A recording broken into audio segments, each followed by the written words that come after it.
반갑습니다. 김장입니다. 최근 며칠간 워싱턴 소식 때문에 잠을 못 주무셨죠? 이제 일단락 됐으니까 잠을 좀 편하게 주무시고 총리님 말씀대로 우리 사태를 한번 기다려 봅시다. 바이든 일장 주목이라고 했습니다. 그런데 제가 오늘 준비한 영상은 수면 장애에 대한 영상입니다. 제 주변에 잠을 못 주무시는 분들이 참 많아요. 사실 저는 의사로서 잠을 못 자면 인체에 어떤 영향을 주고 그걸 많이 봐왔기 때문에 그분들한테 제가 사석에서 또 의사 행세를 할 수도 없는 거고 볼 뿐인데, 잠을 못 자면 여러 가지 몸에 그런 영향을 줍니다. 만병의 근원이 됩니다. 담배, 술과 뭐 거의 비슷한 수준이라고 보시면 됩니다. 중동, 시리아나 레바논, 이게 늘 시도 때도 없이 전쟁 난 데 있죠. 그 사람들이 수명이 한 40, 기도도 50도 안 돼요. 근데 그렇게 수명이 짧은 이유의 가장 큰 이유가 밤에 두 다리를 뻗고 잠을 편하게 못 자기 때문에 그렇습니다. 잠을 편하게 못 자면 제일 먼저 문제가 되는 게 스트레스로 인한 이 심장 뇌혈관 질환이 잘 생기고 암이 잘 생기고 진행자, 자폐증 여러 가지 질병이 생깁니다. 수면 장애는 빨리 고치는 것이 좋습니다. 수면 장애는 크게 이렇게 불면증, 기면증, 하지부연 증후군, 고리 수면 무호흡증이 있습니다. 제가 오늘 주로 이야기할 것은 이제 불면증이죠. 기면증이라는 것은 밤에 잠을 못 자서 낮에 이제 졸리는 걸 말합니다. 밤에 질이 좋은 수면을 못 잘 경우에는 낮에 이렇게 잠이 오는 거죠. 밤에 충분히 많이 잤다고 생각되는데 낮에 이제 졸린다는 것은 그날 밤에 수면 질이 나빴다는 겁니다. 하지부란 증후이라는 것은 밤에 이제 다리를 떠는 거죠. 이거는 깊은 수면에 못 들어가면 이제 이런 일이 생깁니다. 이렇게 얕은 수면에 들어가면 하지부란 증후 외에 밤에 거의 악몽을 꾼다든가 꿈 때문에 잠을 잤는지 안 잤는지 모른다든가 그런 일이 생길 수 있습니다. 코골이, 수면무호흡증 이런 거는 또 심장 뇌혈관 질환하고 관련이 있는 수면 장애입니다. 요 사진은 참 중요한 건데 꼭 아셔야 됩니다. 수면은 크게 렘 수면하고 비렘 수면이 되어 있습니다. 이것도 전에 한 총리님이 한 말씀 하셨는데, 렘 수면이라는 것은 Rapid Eye Movement 해가지고 안구가 막 움직이는 걸 말해요. 실제 눈꺼풀 뜨기 보면 안구가 움직입니다. 비렘 수면이라는 것은 안구가 안 움직이는 걸 말하죠. 안구가 움직인다 말은 근육이 갱지되어 있다는 상태입니다. 초기 수면 상태는 렘 수면 상태인데, 이제 깊은 수면에 들어가면 근육이 갱직이 점점 풀리지고 나중에는 거의 죽은 사람처럼 근육이 힘이 쫙 빠지죠. 안구도 딱 정지되어 있고 호흡도 점점 약해지고 맥박도 늦어지고 혈압도 떨어지고, 그래서 이런 깊은 비렘 수면에 들어가게 되면 꿈을 꾸더라도 꿈을 기억을 하지 못해요. 이 비렘 수면, 특히 깊은 비렘 수면이 밤 10시부터 새벽 한 2시까지 이때 주로 형성이 되는데, 이 수면을 취해야만 질이 좋은 수면을 가지는 겁니다. 질이 좋은 수면이 왜 중요한가 하면, 이런 수면 시간을 가져야만 뇌세포에 있는 노폐물이 배출이 됩니다. 그 배출이 되면 알츠하이머 같은 치매가 잘 안 생기고, 그리고 우리 몸에서 이 세포 재생이 활발해지고 면역 기능이 유지가 됩니다. 만약에 그것이 안 되면 뇌 기능이 저하돼서 치매가 빨리 오고 면역 기능이 떨어지고 세포 재생이 안 되니까 암이 잘 생기겠죠. 면역 질환이 생기겠고 심뇌혈관 동맥경화증도 생기는 겁니다. 깊은 수면을 이 초기에 가지는 게 중요하죠.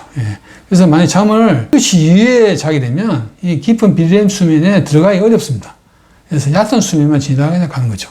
우리가 꿈을 꾸면 대개 이 얕은 수면에 가실 때 이제 꿈을 잘 기억을 하게 된 겁니다. 꿈이란 것은 우리 평소에 그 정신적인 스트레스, 억압된 감정들이 해소가 되는 시간이죠. 꿈이란 것이. 뇌지몽은 사실 그거는 좀 드물고, 우리 같이 일반인들은 주로 우리 내부의 갈등을 해소하는 그런 꿈입니다. 그러면서 우리 몸을 이제 건강하게 유지하는 거죠. 이제 수면 방법에 대해서 제가 3가지를 이야기했습니다. 여러분 보시면 뻔한 내용 같지만은 실제적으로 중요합니다. 이걸 가지고 우리가 수면요법, 인지행동치료라고 하죠. 수면 장애가, 불면증이 다른 동반된 질환이나 우울증, 불안장애 그런 것 때문에 잠을 못 자는 경우도 많지만은 잘못된 습관 때문에 잠을 못 자는 경우가 많습니다. 불면증을 치료하시려면 여러분이 그 잘못된 습관을 고쳐야겠다는 의지가 꼭 있어야 됩니다. 행명을 해야, 내 자신에 대한 행명을 하겠다는 생각을 해야만 이제 뻔해 보이는 이런 방법을 실천을 할 수가 있습니다. 첫 번째, 낮에 신체적인 활동을 하거나 운동을 한다는 거예요. 가능한 낮에는 이게 주무시면 안 돼요. 앉아있는 일을 오래 많이 하신 분은 꼭 일정한 간격으로 일어서서 움직이는 시간을 좀 가져야 됩니다. 특히 운동할 수 있는 시간을 가지면 좋죠. 뭐 점심시간 때라든가. 그 다음에 저녁 식사인데 가능한 수면을 도와주는 음식을 먹어야 됩니다. 그런데 대부분 수면을 도와주지 못하는 음식을 먹는 경우가 많죠. 그래서 수면을 도와주는 음식은 어떤가 하면 단백질하고 채소인데 단백질 중에는 제가 제일 많이 권하는 게 우유하고 계란입니다. 그리고 바나나, 트립토판이 많죠. 그리고 채소 같은 경우에는 기미를 채워서 수면을 좀 도와주고 단백질은 우리 몸에 있는 포만 충출을 충족시켜서 또 수면을 좀 도와주거든요. 낮에 바쁘신 분들은 쫄쫄 굶다가 저녁에 폭식을 한 경우가 많습니다. 그거는 반드시 피해야 됩니다. 그런 분들은 오후 서너 시쯤 돼서 편의점에 가면 우유하고 계란, 바나나 있습니다. 그 세 가지. 그 세 가지를 꼭 드시고 저녁에는 폭식을 하면 안 됩니다. 그리고 수면의 시기란 것인데 잘 자기 위해서 자기 스스로 암시를 하고 주변 환경을 정리를 하는 거죠.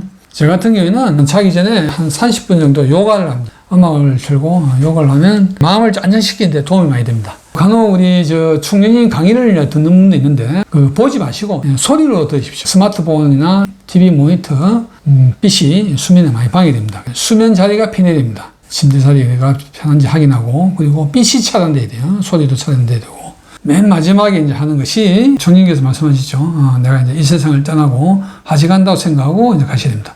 오늘 낮에 있었던 일, 과거에 있었던 여러 가지 기쁜 나쁜 일 다 용서하고 이제 다른 세상으로 간다는 생각을 가지고 잠에 이제 주무셔야 됩니다. 수면에 방해하는 것들은 이런 거죠. 오래 앉아 있는다든가 카페인은 가능한 난절 주시 안 먹는 게 좋습니다. 그리고 TV, 스마트폰을 멀리해야 되고 그리고 수면제 안정제를 드시는 분이 많은데 저는 가능한 이것은 좀 피하라고 권유하고 싶습니다. 내성도 생기고 어전성도 생기고 나중에 결국 이게 치매가 잘 오게 되어 있습니다. 저는 수면제는 처방 안 합니다. 환자분들 오면 수면제 처방을 원하시면 정신과에 가보시라고 이야기하고 안정제는 간혹 제가 처방하는데 주로 작용 시간이 좀 짧은 걸 처방하죠. 아주 불안장애가 심하거나 우울증이 있으신 분들은 사실 이런 약을 도움을 받아야 돼요. 그 약 말고 멜라토닌이라는 호르몬이 있습니다. 이 약은 우리 뇌에서 본래 분비되는 호르몬입니다. 이 호르몬을 드시면 좀 도움이 되는 수가 있는데 수면제 안정제를 드셔야 주무시는 분들은 좀 이건 약해서 도움이 안 돼요. 멜라토닌은. 멜라토닌은 국내에서는 사지 못하고 처방을 받아야 되고 외국에서는 슈퍼에서 쉽게 살 수 있는 약입니다. 하나에 3ml 정도 한 번에 그 이상은 안 드시는 게 좋습니다. 마지막에 화면을 하나 제가 준비한 게 있는데 이 와이파이 파를 색깔을 입힌 겁니다. 아주 아름답게 보이죠. 근데 이 와이파이 파가 우리 몸의 인체에 많은 나쁜 영향을 줍니다. 우리 회원들이 그 스마트폰에 총님 사진을 많이 붙이죠. 이런 이제 와이파이 파를 차단하기 위해서 하기 있는데 어느 정도 안 좋은가 하면 와이파이 파에 노출된 이 새싹은 이렇게 잘 자라지 못하는데 와이파이 미리 노출된 건 잘 자라는 거예요. 이 식물이 생장하는 데는 나쁜 영향을 주죠. 우리 인체에도 물론 나쁜 영향을 당연히 주겠죠. 네. 자, 제가 요 수면장에 대해서 간단하게 이야기를 했습니다. 여러분들 밤에 오늘 주무시는데 좀 도움이 되길 바라고 다음에 에너지 첨담으로 넘어가겠습니다. 제가 두통이 심해요. 택시를 하기 때문에 항상 스트레스를 받으니까 타이레놀, 사리돈, 집에 다시방 뭐 하여튼 주변에 손 닿는 곳에 꼭 있어야 돼요. 근데 제가 축복받고 나서는 이게 없어요. 그래서 얼마 전에 제가 이 약을 버려야 되나 말아야 되나 모아봤더니 한 이만큼 되는 거예요. 아까도 내가 조카한테 그 얘기를 했지만 차 타고 오면서 얘기했지만 이걸 버려야 되나 말아야 되나 괜히 버렸다 또 아프면 어떡하지 그랬는데 버렸어요. 그게 지금 축복받고 나서 수개월이 지났는데 단 한 번도 약을 먹어본 적이 없어요. 그리고 또 제가 여기 하늘궁 오면서 또 느낀 게 사람들이 그래요. 나 뭐가 달라졌다 막 그러는데 저는 1년 동안 내가 뭐가 달라졌는지도 몰라요. 근데 내가 하늘궁을 오면서 왜 사람인지라 나도 좀 뭔가 느꼈으면 좋겠다. 나도 변화가 있었으면 좋겠다 그랬는데 제가 몰랐던 사실이 1년이 지나서야 알았어요. 뭐가 있었냐면 제가 담배를 하루에 2갑씩 피는데 가래가 엄청나게 나와요. 근데 가래를 내가 한 번도 안 뱉고 있는 거예요. 그거를 1년이 지나서 알았어요. 진짜로. 그리고 요번에 축복받고 나서 또 제가 양쪽 무릎이 아파요. 이게 고질병 같은 거예요. 운전을 너무 오래, 20년 정도 택시를 하다 보니까 고질병이 있는데 집사람이 몸무게가 한 65kg 정도 나갈 거예요.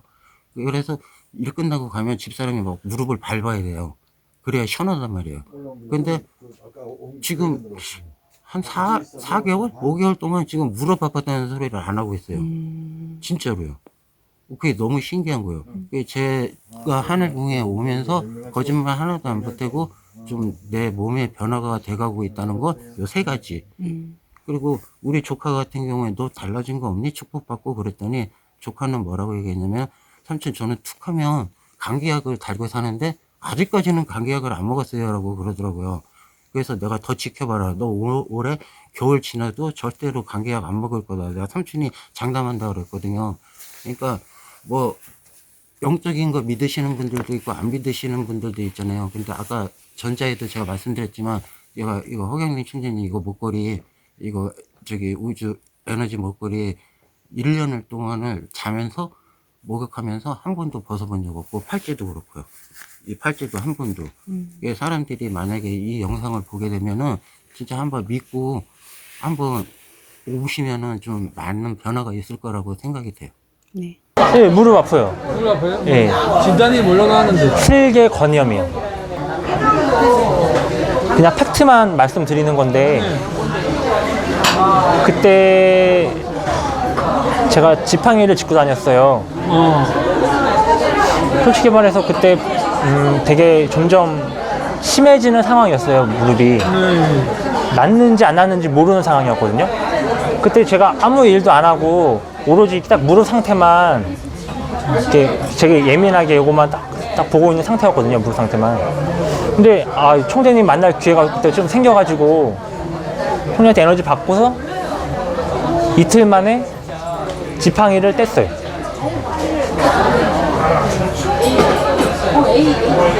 네. 예.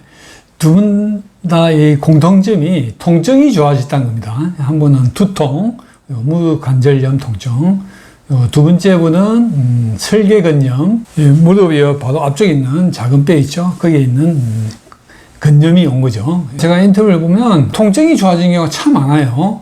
실제로 그것이 해부학적으로 좋아진 건 잘 확인은 안 됐지만은 일단 기능적으로 환자분이 통증이 좋아진 게 참 중요하거든요. 총님께서는 평소에 의사들이 흔하게 쓰는 일반 소염 진통제 그거는 좀 부작용이 많기 때문에 가능한 쓰지 말라고 말씀을 많이 하십니다. 시험담에서는 이 두 분이 한쪽은 두통, 무릎 관절염, 설계근염, 통증으로 고생을 많이 하셨는데 총님 에너지 받고 나서 좋아하셨다는 사례를 보여주셨습니다. 두 분께 감사드리며 이번 영상은 여기서 마치겠습니다.